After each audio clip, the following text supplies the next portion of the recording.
Filter pink macam ni, dia boleh tapis debu-debu yang halus. Face mask ni sangat sesuai untuk tukang kayu pakai. Korang yang kerja yang handle debu-debu yang halus, habuk-habuk kayu, elok pakai face mask macam ni.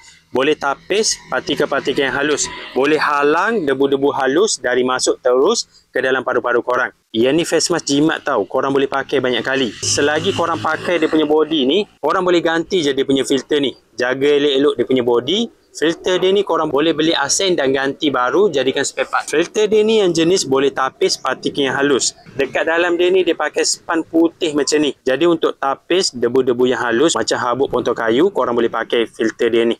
Filter dia ni untuk pasang mudah saja, korang tinggal tampal je macam ni dan pusing. Bila dah lock macam ni, dia dah susah untuk jatuh. Filter ni pula jenis ringan, jenis nipis macam ni. Jadi untuk pakai lama selesa. Setiap kali udara yang korang sedut akan masuk dulu dekat filter bahagian kiri kanan sini. Dia akan tapis dulu. Jadi udara yang korang sedut akan bebas daripada habuk-habuk halus. Jadi baru selamat untuk paru-paru korang. Face mask ni selesa tau untuk korang buat kerja pakai lama. Sebab dia pakai mouthing jenis macam ni. Satu mouthing dekat bahagian atas dan satu mouthing lagi dekat bahagian leher. Untuk pakai lama macam ni dia lebih selesa.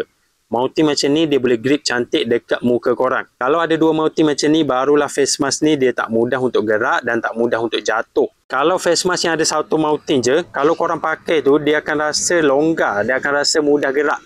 Jadi udara akan leaking dekat bahagian sini bila dia gerak. Sebelum ni saya ada face mask yang ada satu mouthing je. Memang tak selesa untuk pakai lama sebab dia mudah untuk gerak. Dan bila gerak dia tak boleh nak seal elok dekat bentuk muka korang. Dia punya mouthing ni pula jenis universal. Muka kecil boleh pakai, muka besar pun boleh pakai. Korang boleh adjust bagi ngam-ngam dengan saiz muka korang. Dia punya tempat mouthing untuk adjust bahagian atas satu, bahagian bawah ni pun satu.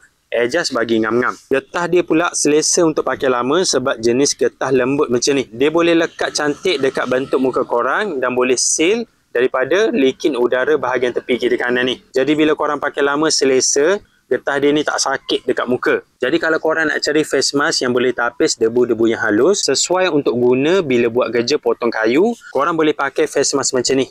Yang ni selesa untuk pakai lama. Kalau korang nak buat kerja, pakai yang ni. Yang model ni dia jimat tau. Korang boleh pakai banyak kali. Filter dia ni boleh tukar banyak kali. Korang boleh check face mask ni dekat link video.